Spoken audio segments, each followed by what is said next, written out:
Should we just start then, since it's 11 or? Okay. Well, good morning, everyone. My name is Lauren Christianstatter, and I am the owner and publisher of Main Street Magazine. I'd like to welcome you all to Financial Advice in a COVID World that is hosted by both Main Street Magazine and my perfect financial advisor.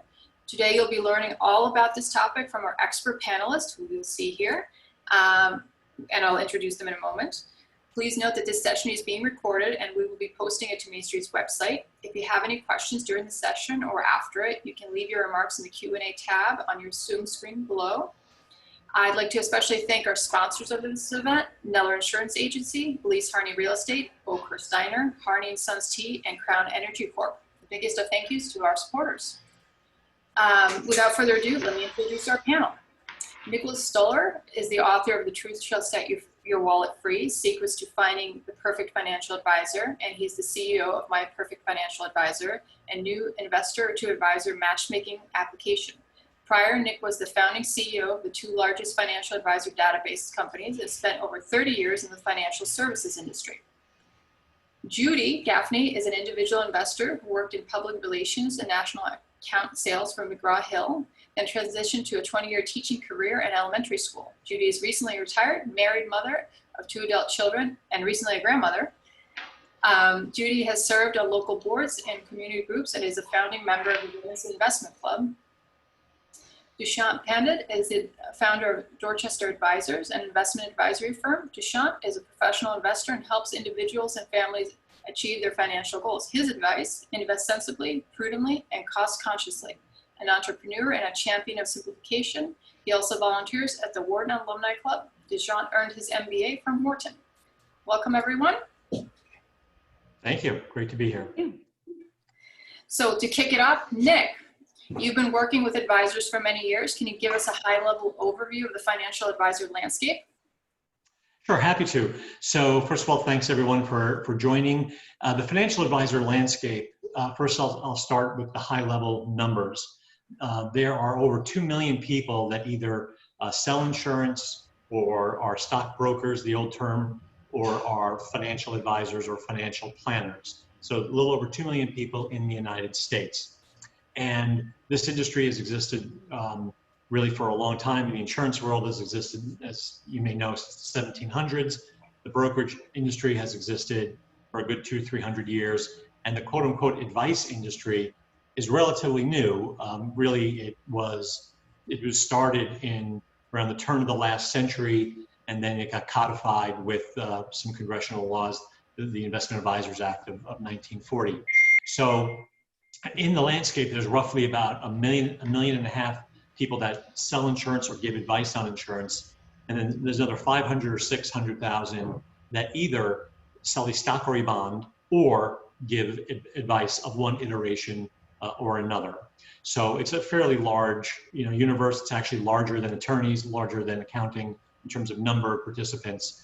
And so those are the numbers. And when it comes down to what most people understand as an advisor, you think of the Merrills, the Morgans of the world, but then there's also a large number, tens of thousands of advisors that aren't affiliated with brokerage firm, and they either are affiliated with what's called an independent broker-dealer. It's a name you don't recognize, but they used to work for like a Merrill, but they're still a broker of one form or another, or they're a registered investment advisor, and they have no brokerage affiliation, and they simply give advice.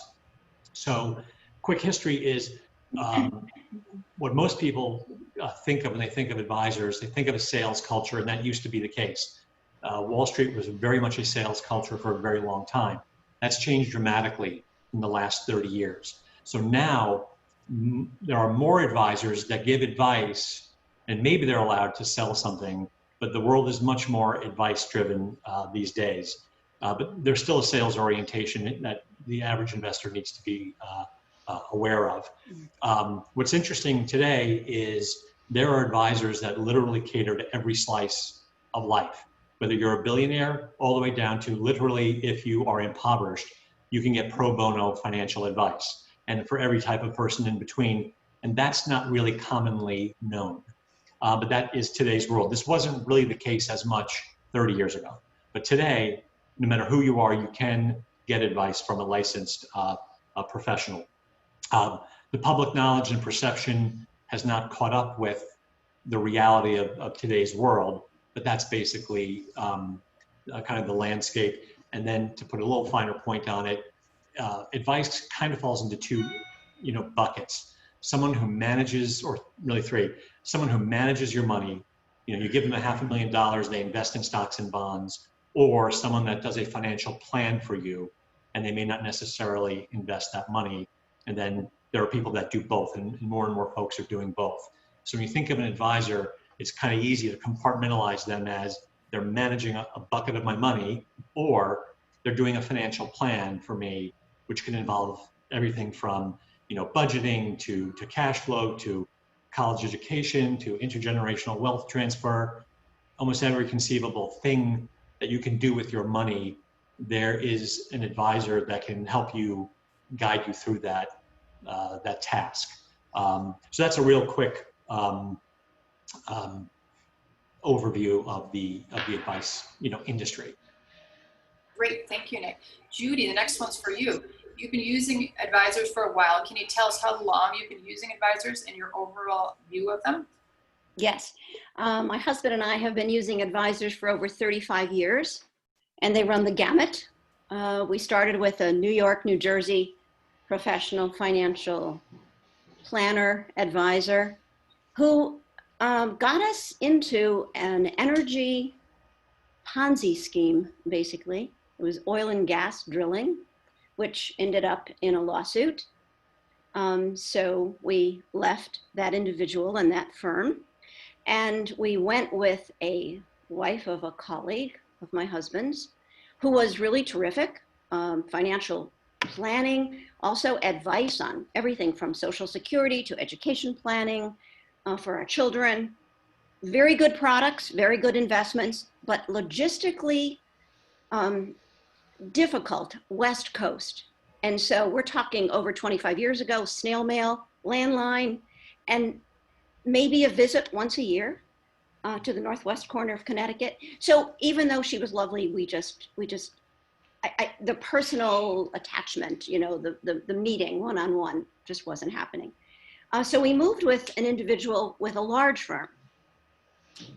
And that was a very interesting 22-year courtship marriage, because I was very busy getting graduate degrees, working full-time, raising a family, and didn't have a lot of money, yet knew where I wanted to go with education, which was number one for my children, and retirement. And so we trust, my husband and I trust people immensely. So that money manager invested for us. And it wasn't until we began considering retirement 5 years ago that I took a great interest in the products, the investments that we had. And I noticed that all of these products were associated with this large company.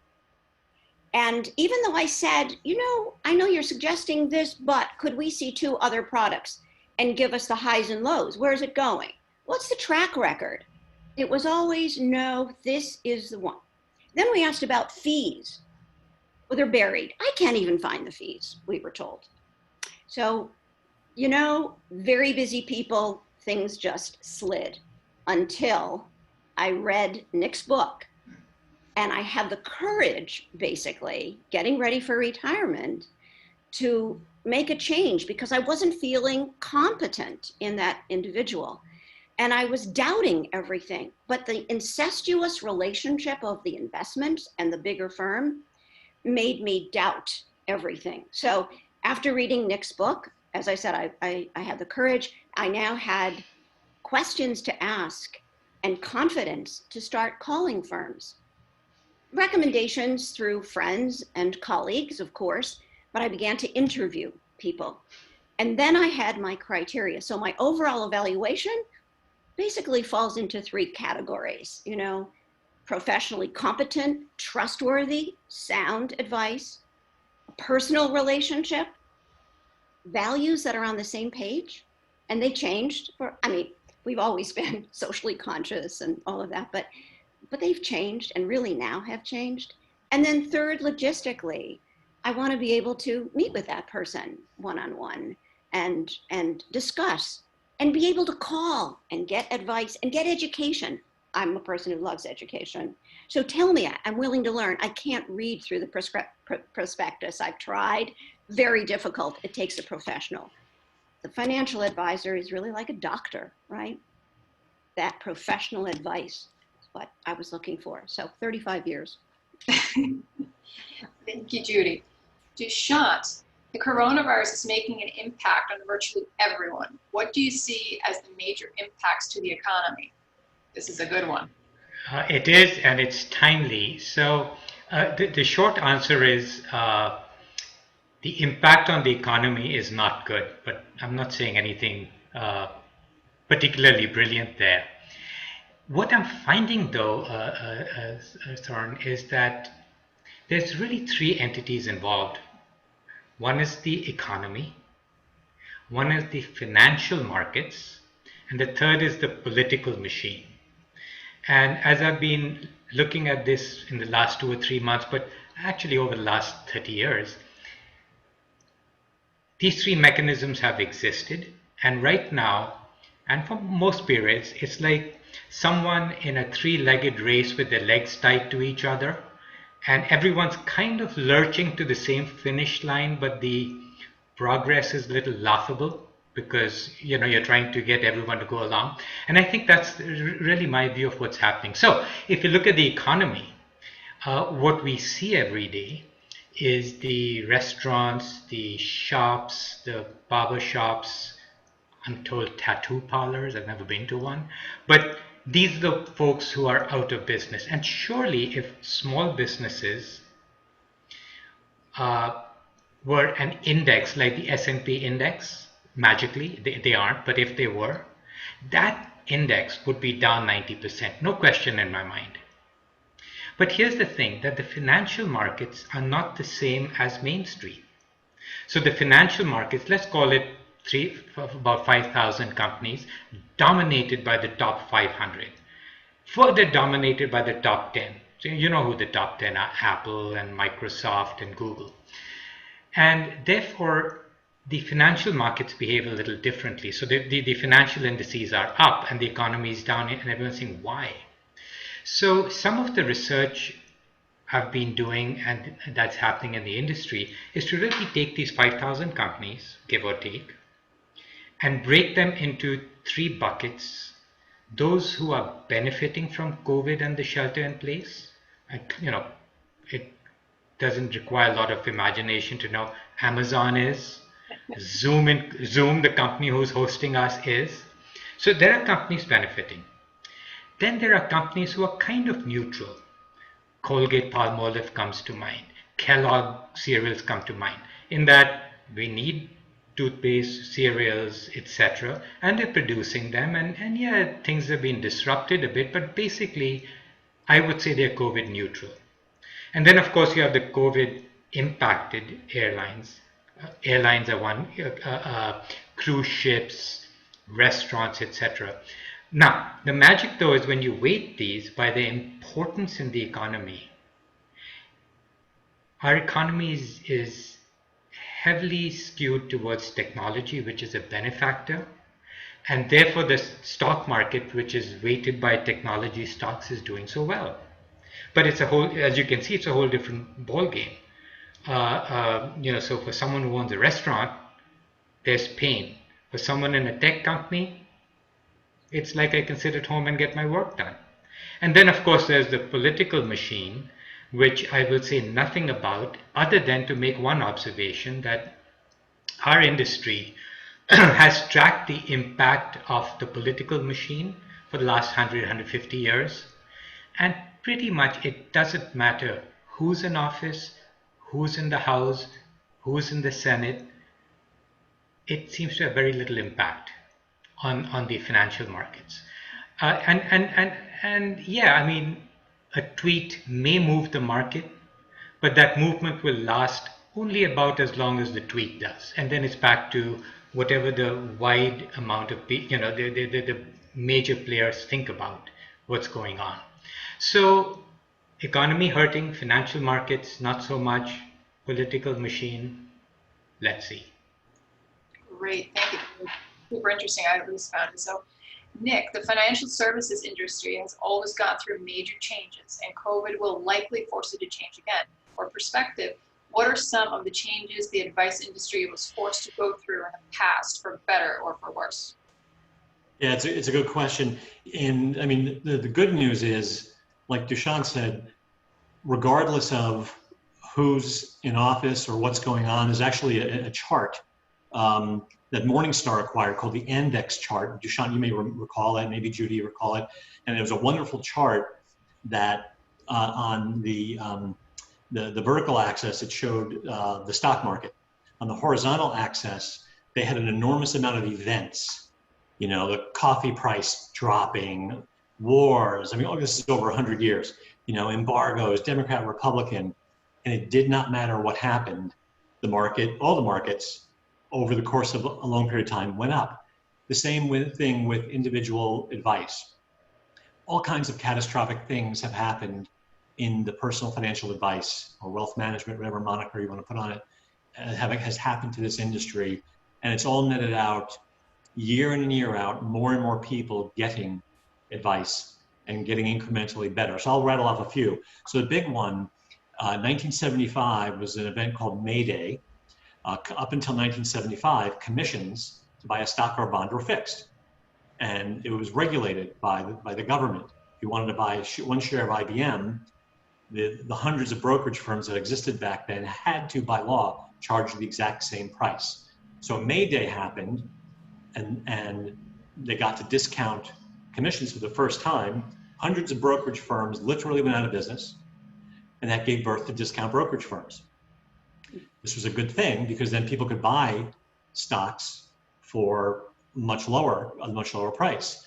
That also gave birth several years, about maybe a decade later, to Schwab being the first discount broker offering services to advisors like Dushyant to make it easier for an individual financial advisor to serve not dozens of clients, but hundreds through their platform. So that was back then, you know, I was 12 back then. So, you know, I don't remember it. I read about it through history, but if you read about it, what an event May Day was, huge.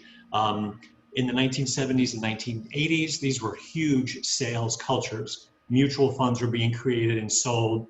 They were called, I think, the go-go days. Jerry Tsai had these incredible mutual funds. It was amazing, huge sales culture.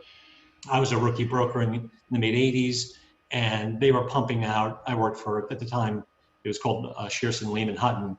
It's now Morgan Stanley. They were pumping out all kinds of products, closed-end bond funds, a zillion products. And there was too much of that. There were sales contests, people being flown, all kinds of stuff. That was bad. The hyper sales culture back then yielded some good things, but a lot of bad things. So in the 90s, they corrected that. And it's much better now. It's actually largely illegal to have product-focused sales contests at firms. So there's a lot of good regulation, you know, that is good. There's been wars, there's been, you know, all kinds of things that are going on. The 87 crash was horrible for about a year and a half, and it came back, but it anesthetized a certain percentage of investors to the fact that markets will tank and they come back. 08 anesthetized a small percentage of the market that markets crash and come back. Unfortunately, not enough Americans are anesthetized to the fact that a stock will go down and it will come back up. And I just read a report that 30% of 60-year-olds this year sold their entire stock portfolio. And this report was from Fidelity. They looked at this was in the press, this was just Fidelity's customers, but statistically, if all of Fidelity's brokerage customers did this, it's likely all brokerage firms' customers did this. So, you know, 20 years ago, would it have been 70% sold of their stocks? Probably, you know, so a lot of things have happened, and no matter what happens with COVID, the advice industry will continue to creep like the market in terms of serving people. So it's really, you know, I wouldn't say not a big deal, but your advice will continue to get better despite what's going on today. Great, thank you, Nick. Judy, And next one. if I may just make one comment, Nick, a lot of people think this market is some magical thing with very complicated financial formulas, etc. But really, the reason the market keeps going up is a very, very simple bet. There's, give or take, a couple of thousand companies staffed with some of the most well-educated, bright people, Harvards, Whartons, etc. And by investing in their efforts, you're really making a bet on American humanity. And that's a good bet to take. It's not some mathematical mumbo jumbo. I mean, Microsoft is people, Google is people, Zoom is people, and you're making a bet that these people are doing, by and large, sensible things. They're getting customers, products to customers, and they'll succeed. That's the bet. It's a great perspective. And in '08, I had a couple of employees ask me, "Oh my God, the market's down to 6,000. What should I do?" And I said, "How old are you?" You know, "I'm 31." I said, "You retiring next year?" "No." "Go back to work. It's going to come back. Is it going to come back next year, the year after? I don't know." But you know, if people are still having babies and the global population is growing, which it is, it's slowing down, but it's still net growing. You're buying toilet paper and toothpaste, and the population's growing. It's like you said, Dushyant, it's not, you don't have to overthink it about what's going to happen over the long haul. You know, and even if you're retiring tomorrow, no advisor worth their salt would suggest selling everything today, because you don't need to. You don't need that whole portfolio tomorrow. You sell a little bit of it, and then you ride it out. So, but you're a good point. You know, good people and yeah, good Okay, companies. I like that, betting on ourselves and the rest of the American population. Judy, you recently changed advisors. Can you tell us why you switched advisors and how you figured the process out? Sure. So I was with the large firm with the incestuous investments, and also hand holding, which really comes into the discussion that you just had about the drops. That first drop, Nick, was when? In 2000. Well, there was 87 was a huge drop. Yeah, and then eight was the big one, I believe. Yeah, so 8, I was panicking, you know, really panicking. But the hand holding wasn't there. The call didn't come through saying, ride this out. Wow. And I knew that I had to, I mean, I could only go down so far. Right. Because we had education coming up with our children. And so I panicked. And yeah, I got out. We got out. Yeah. Came back slowly, not as quickly as others came back. Did I learn in '08? You bet. I mean, in just a couple of years ago, with the drop, or was it no? This year actually with the COVID and all this stuff. I never called our advisor. Never called. She said, "Yeah, nobody's calling us. Everybody's, you know, I'm comfortable. We're riding it out." But the hand holding is important. But anyway, back to why we made the switch. So the hand holding wasn't there, and it should have been, I think. The incestuous investments that I felt. Also, fees. We kept asking where these fees are. And people have to make money. Advisors have to make money. But where is it? Where is that fee in this product? And are there incentives? Because all of these things are associated with your company. They're buried, we were told. They were buried. They're buried. Okay, so they're buried. And then I found, as I really began to delve and ask questions and want to be educated, and I'll give you a perfect example. A couple of years ago, a charitable distribution came on the market. So we could take our required minimum distribution, channel that over to a firm like Fidelity or Schwab, and the money that we are giving to charitable organizations comes right off our taxes, right? Because we don't get it as the investor as income. It goes straight over as a charitable contribution. So I told this to our advisor and I said, we would like one of these. And he said, just write out checks. You know, don't worry about that. And I thought, this is pretty condescending. This is a vehicle that I know that exists and we would benefit from this. And so all of these things started to line up. And then I was going on vacation to Florida and took Nick's book on the plane. The truth shall set your wallet free. I missed his lecture at our local library. So I took the book and I'm reading it and I'm thinking, wow, this is just so insightful to me, because I didn't know that I could call up people and make an appointment and go in with my questions and ask. And so I began to set my goals, or our goals, my husband's goal and mine. And then, as I said before, I work with 3 categories, right? Is there professional competency? What's the track record like in this firm? What are the values of this person that I'm talking to? What are the references that this person, a person like Dushyant, could give me? How about honesty? How about honesty? We're very trustworthy people. You tell us something, we're going to believe you. But I want to see honesty in that person. And somehow, I feel like it's almost when we bought our house, the minute we pulled in our driveway, I said to my husband, this is the house. This is my house. This is the house I want forever and ever. You get a feeling. You get a feeling inside. And is that person then personally approachable? Are your values similar? Are they willing to take calls from me and ask? Zoom is a good example.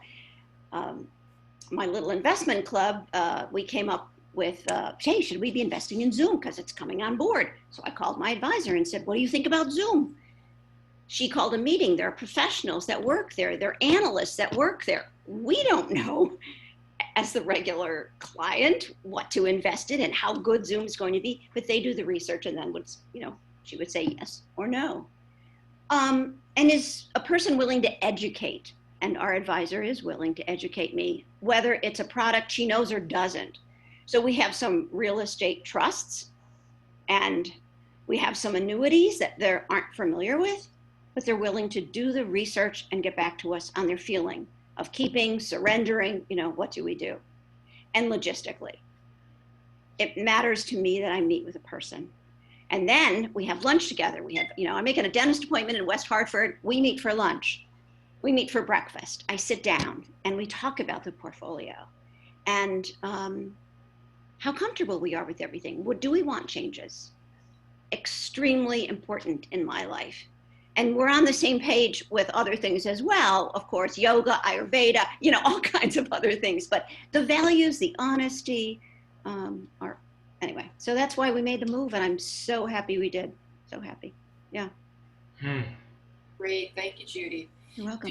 Dushyant, how do you see the one-to-one relationship changing because of COVID?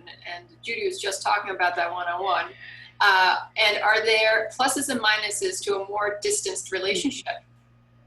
Exactly, and Judy, your points are well taken. This is an advice business, and being able to interact as often as you need to with an advisor is important.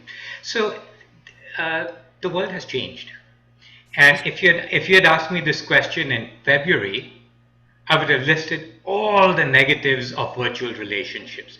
Human beings are physical in the in the real moment kind of people.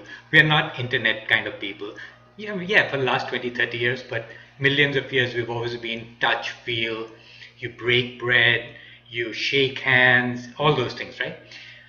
But here's the one thing that I observe about COVID, that almost overnight, like switching on a light switch, the entire world stopped. Now, grant me a few weeks in the context of life is overnight, but the entire world stopped, and within 8 or 10 days of faltering around, pretty much all the people around the world learned how to use either Zoom or WhatsApp or FaceTime because there was no other choice. Now, what I find interesting though is that after these couple of weeks of floundering around figuring new technology, it's not like, what's a Zoom? Yeah, Zoom me, what's your number? Like everyone's on board. And I think the world has changed. People have found out the benefits of virtual interaction. So net, here's my take. In my recent meetings, out of necessity, they've all been done virtually. Clients find them insanely productive because If I need a piece of information, it's the hang on, let me log on and get it for you. As opposed to in the old days, the in-person meeting was, I'll send you that statement, and before you know it, 2 weeks went by. So it's insanely profitable, efficient, and effective. I can do it anytime. I have no problem. Sunday melts into Monday anymore. You want to meet 8 p.m. on Sunday? That's cool if I have nothing else going. That makes it easy for clients, especially many clients who are housebound with business meetings, etc. They have the ability to have that flexibility. So it's working out very well. Now, the big question to me is what happens tomorrow? Because I think we will figure out a solution to COVID. I don't know when, but soon, in the next few months, in the next few years, not in the next few months for sure. And my thinking is, and I'm now just talking for my practice, that going forward, it would be great if all the work meetings were virtual for all the reasons that happen. And then all the play meetings, I mean, I enjoy working with my clients. I like meeting them. They're fun people and I like to have a drink with them. The worst thing is to go for a client meeting where you want to have a drink, but you have to work. That's a downer. So in future, what I'm going to do is have my work meetings virtually, but get together with the clients to kind of shoot the breeze, talk about their life kind of thing, and do that in person. Mm-hmm. So that's how I'm thinking what the post-COVID world would look like. But let's see. I mean, we don't know how this is all going to play out. Okay, thank you, Dushyant. I see that we have one question from Stephen, which we'll wait until the end to answer. It's a long one, so I'll have let our panelists read in the meantime. But Nick, there's a question for you next. What kind of permanent changes do you see happening in the financial advice space as a result of COVID? Yeah, I mean, number one, what Dushyant is living, I see more and more advisors, and we have a lot of advisor clients at our new matching platform. A permanent change is advisors are going to be spending far more time supporting clients remotely. In fact, there's a survey done where a lot of advisors are going to be either canceling it in its entirety, their corporate lease, or diminishing their square footage in the coming year. So they're just simply because they can support a business remotely. And it's interesting, my last two companies, we started them in this company. I started in a living room. This is my third time starting a company in a living room. And so out of economic necessity, in our first year or 2 years of my company, past companies, we couldn't afford enough until we grew and we could. But we stumbled upon the fact that we could always support people remotely. In fact, at my last company, I think there were 3 employees out of 50 that no one ever met. Like no one physically interviewed these people. And it was all done over the phone. So I think a lot of people have come to that same conclusion that you can operate a business without an office or with greatly diminished office. So I think that's an absolute. And I think the technology will allow for more interaction as opposed to less, as Dushyant said, because you can just get on a Zoom. You don't have to get into a car. So I think not only will they be doing this as part of their life, they'll be doing more of it.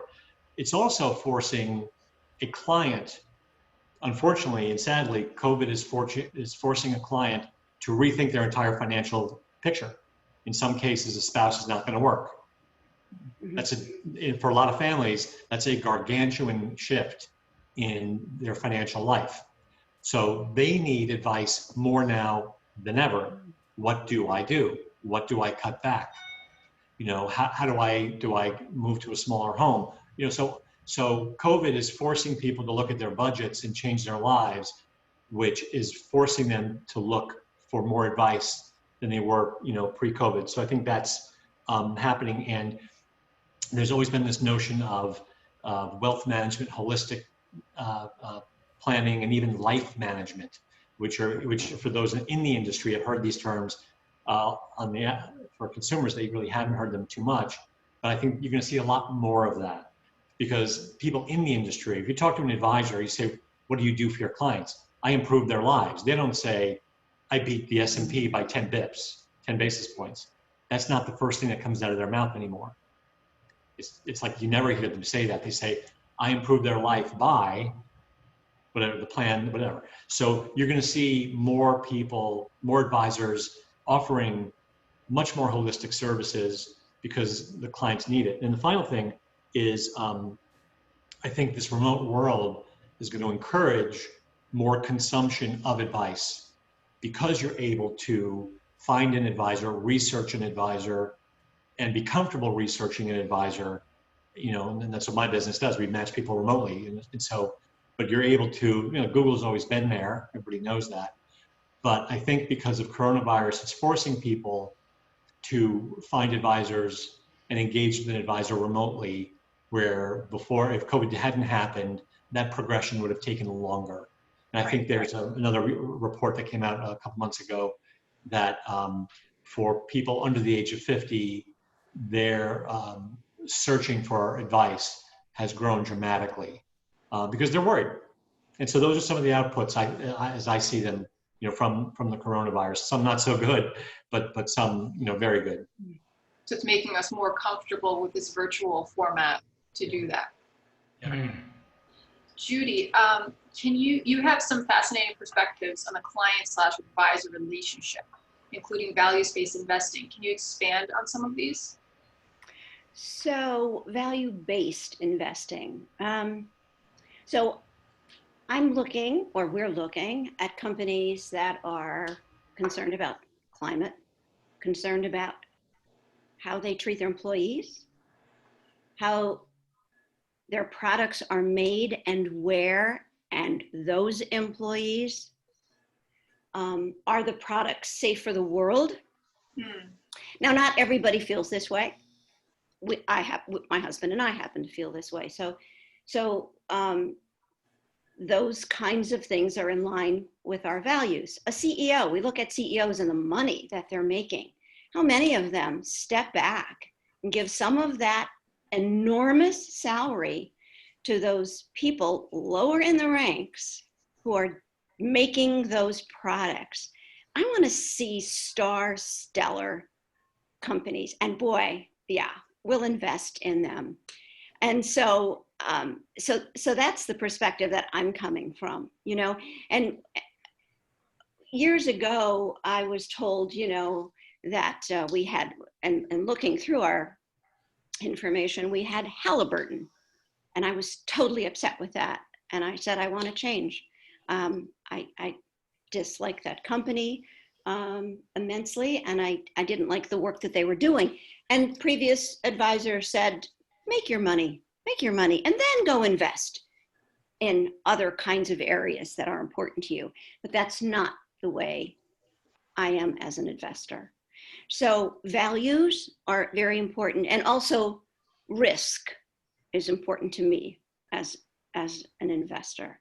I don't have a large tolerance. My husband and I don't, probably because of the oil and gas Ponzi scheme that we were involved in and the lawsuit that happened. Once you're burned, you really start to become educated and really start to focus. Also, we're not risky people anyway, and we never did go over the mark with a house that we couldn't afford, or that type of thing. So we have to be on board with the person, that advisor who knows us and our risk, and then be willing to educate us. So perfect. That speaks to my thinking as well, personally. So, Dushyant, what should those that are retired or soon to be retired be thinking about now, given the impacts of COVID? So,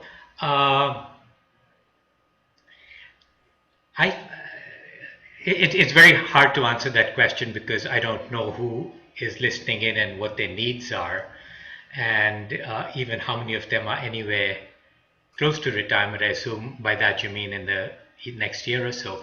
But I will make one observation that typically in January, New York Times in their business section comes out with a slew of here's how to invest in, pick the year 2020 articles, and sound advice for retirement and planning your 529s, all that stuff.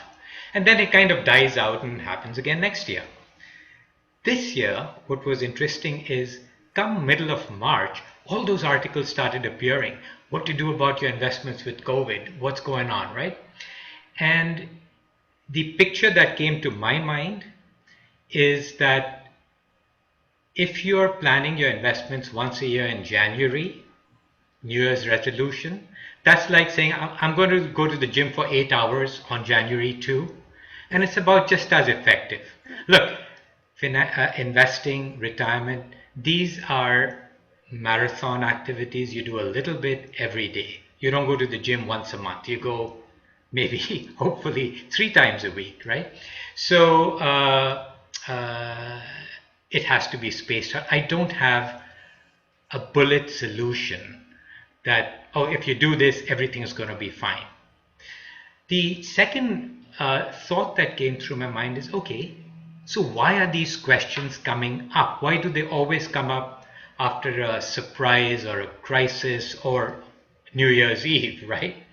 And I think the reason is that people are looking for reassurance. What's the future going to be? There's uncertainty and they're looking for reassurance. Right. And again, I will say very candidly that any reassurance you get at a time of crisis is a lot like eating comfort food and just about as healthy.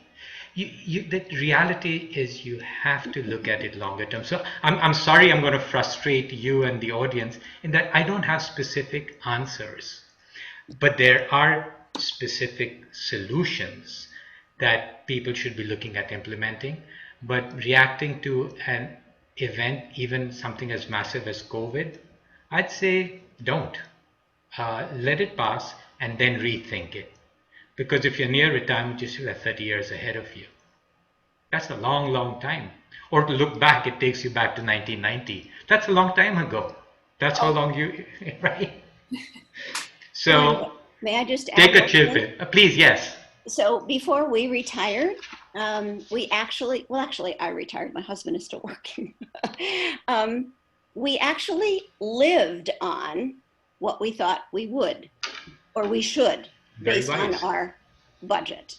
Which that year of living, and even if you could do it 2 years before, and really stick to that budget, was very helpful. Because then you realize your investments aren't going to go down. You don't have to take a lot of money out of your savings or whatever. So that's just a piece of advice for those. I mean, it worked for us. Yes, very sensible.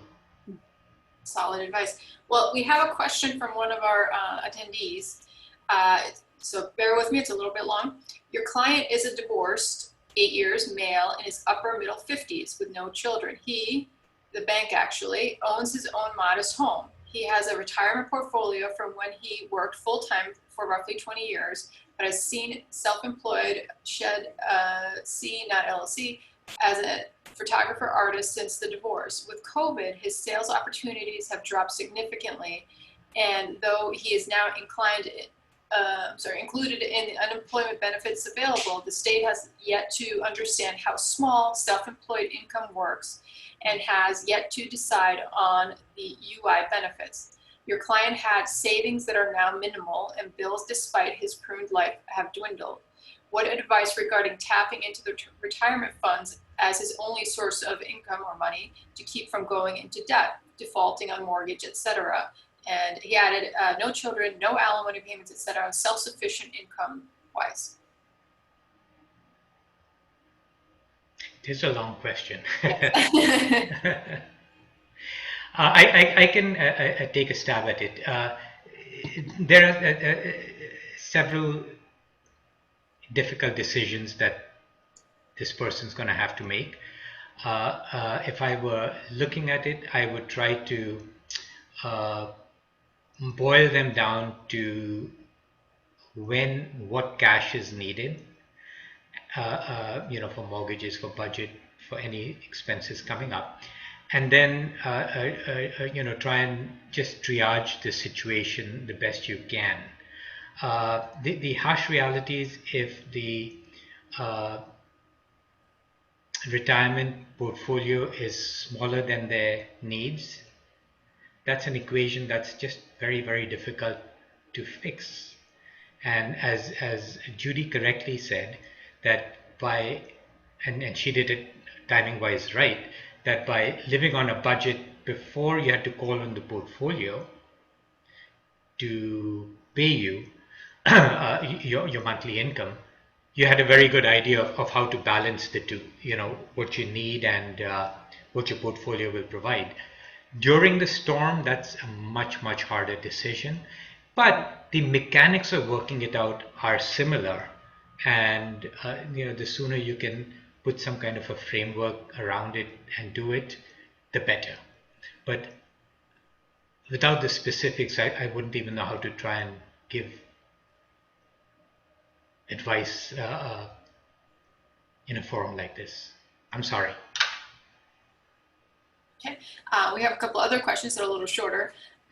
Judy, you've been using advisors for a long time. Why did you not try to do it all yourself? Oh, well, there are so many products out there. There are so many investment vehicles. I'm literature, philosophy major, education person, no time, interest, yes. But I tried reading prospectus. I tried reading Money Magazine,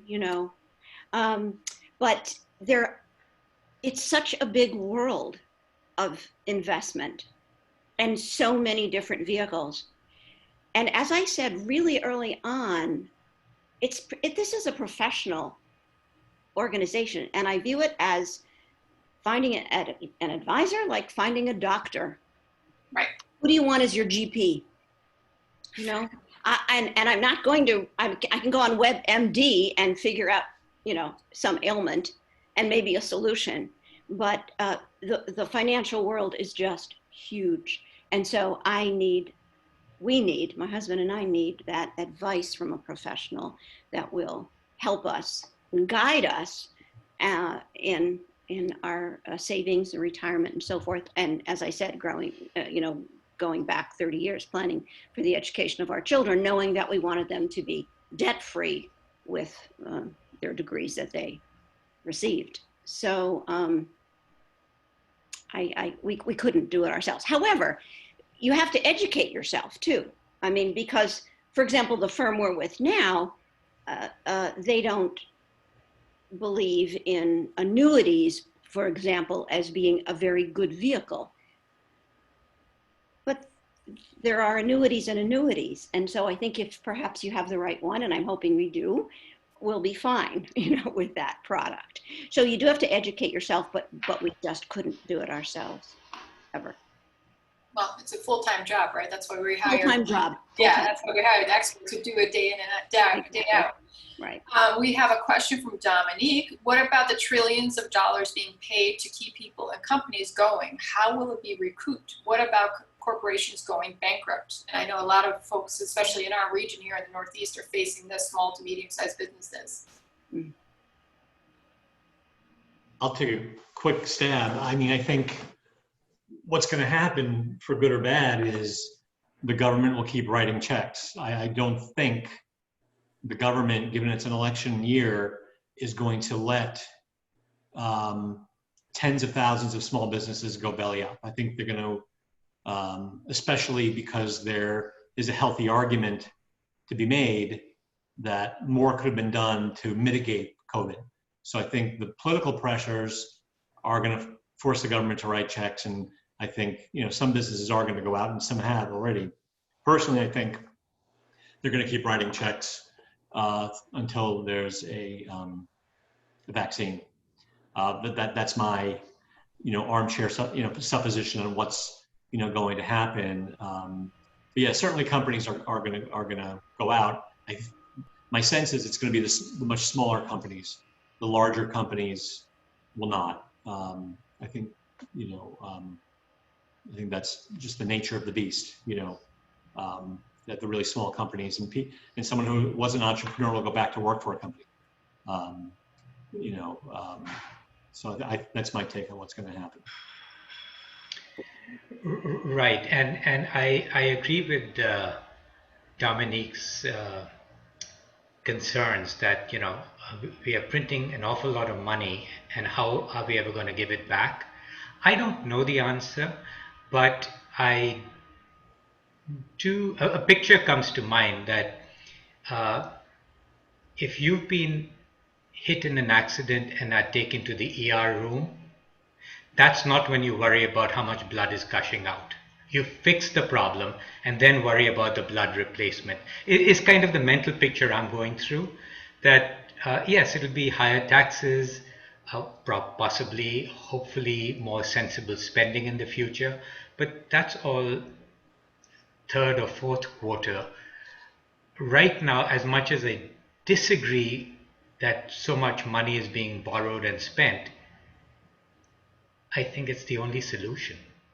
You know, no one caused this happened, and humanity is on an operating table, just to keep the analogy going. And right now, the issue is to make us survive, then worry about getting back healthy. So it's a stark and difficult choice.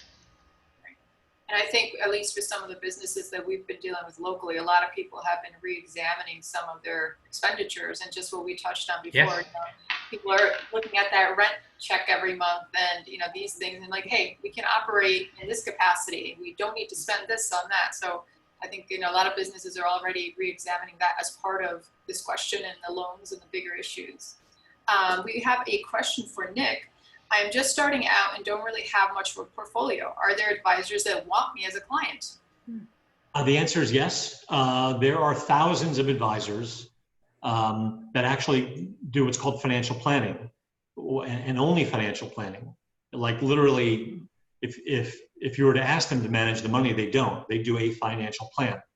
So this is especially the kind of person that you want to hire when you're in your 20s and 30s, and perhaps you either have no portfolio or a minimal portfolio. So, and the sad reality is there's always been these advisors out there. It was just hard to find them because the media didn't talk about them. But yeah, so if you have modest means or no means and you want advice, it's called getting a financial planner. They write you a financial plan, and they basically ask everything about your life financially. You know, what do you make? What do you save? What are your expenses? What are your dreams? And they come up with a financial plan for you, and then they map it out. And the conclusion is you can get to your dreams. No, you can't. What decisions do you have to make? And then also these planners do ad hoc work. You may, for example, my wife hired a financial planner for one engagement. She had a zillion of these 401ks, and we were getting statements every day, you know, every month, and she wanted to get them all together and couldn't make heads or tails of it. And I'm personally not an advisor, so you know, she found an advisor to compare all of her and look at all of her 401ks and say, here's what you should keep, here's what you should switch out, and why. And this advisor didn't do it. This advisor just said, this is what you should do. And if you don't know which funds to pick, here's some suggestions. So anyway, as an example. So the myth is that you need to be a millionaire to have an advisor, and it's a myth. You can literally have no money and get a great advisor to help you get to where you need to be. Perfect, thank you. We actually had a comment. Go to Nick's website to be matched up with a financial planner. Thank you for that. I didn't pay for that question. No. Dushyant, some say the market is very expensive. I have 10 years left before retirement. Should I keep investing in the stock market or think of other investments like annuities?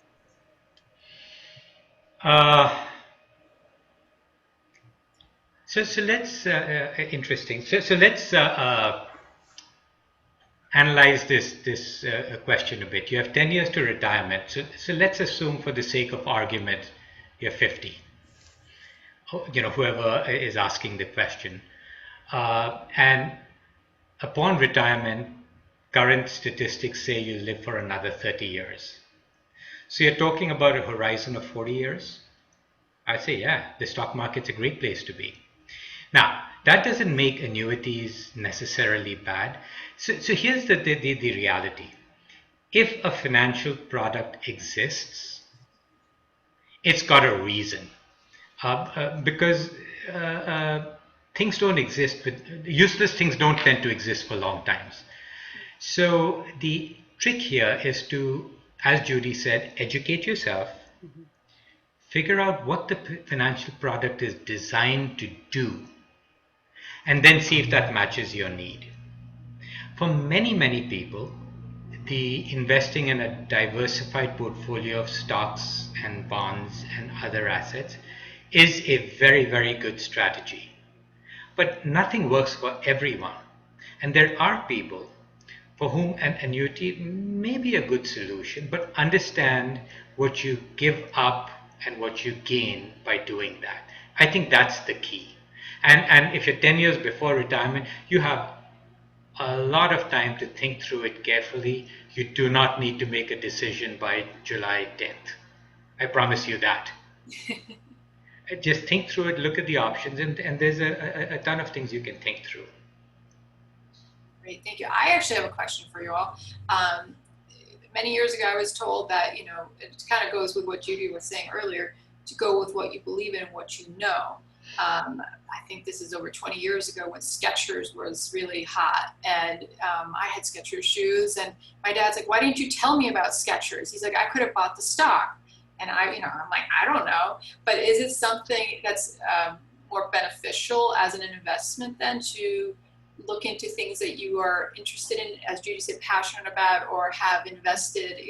I'm environmentally conscious, so I know a little bit about this company. Does it make sense, for investments to kind of maybe look towards more that route as well, in addition to whatever you planned out with your financial advisor?